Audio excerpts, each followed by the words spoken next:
peanut butter. Every time I fly, I get screened for different things. You might think, if I'm not going too far, maybe I'll just drive or take the train or go some other way. Because if you're gonna go through the airport, it's kind of a pain. You gotta take off your clothes. You can't have a bottle of water because maybe it could explode due to physics. You know, even if you have like straight up nitroglycerin and or like sodium chloride solution and then potassium. I mean, okay, if you throw a chunk of potassium into water, then it can explode. But you gotta have the potassium first. So maybe we could just look for that instead of looking for water. You know, because water can react with a lot of things. In fact, water is a byproduct of a fire, and actually water can be useful to put out a fire. Anyway, we got all these confusing rules and regulations that we follow just in order to do a simple thing like fly in the air like a bird.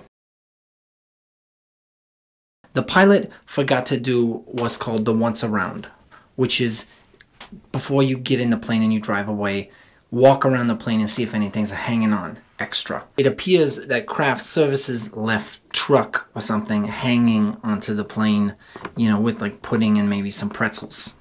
So we can't land the plane. I feel like we're being so uncreative in this situation.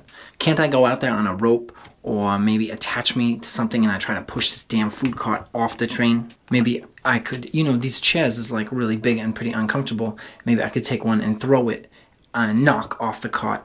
I think if we were in a movie, there would be a lot more solutions flying around. But as it is, we're just on a plane and everybody is acting like just looking straight ahead into the table tray. You know, if safety was really a concern on these flights, we'd all have parachutes.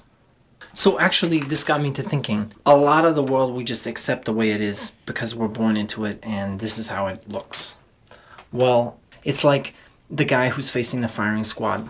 How creative does he want to be when he's given a final wish? Does he just want to ask for a cigarette or please adjust the blindfold or maybe you could give me a ham sandwich? You know, and it's rare to have wishes granted at all. It's kind of special that somebody would say, hey, we're going to grant some wish for you. So I realize that, and I know I'm imposing to ask that people please consider this wish and implement it. But consider, you know, the final wish from somebody who's in front of a firing squad.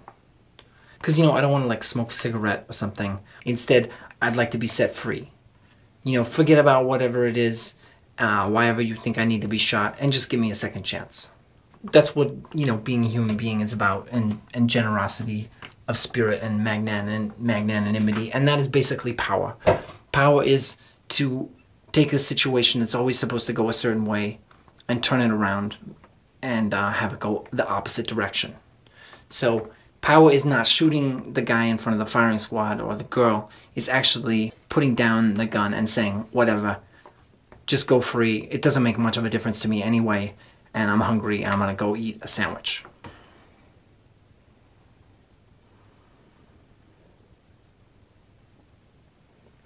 I think if this wish that I'm about to propose to you is taken into account, I think the whole world will be happier.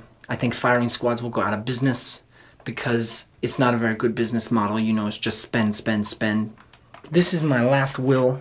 You know, in case we can't knock off the food cart or, you know, I don't prevail in my arguments to everyone else about we got to do something about this and not just sit around.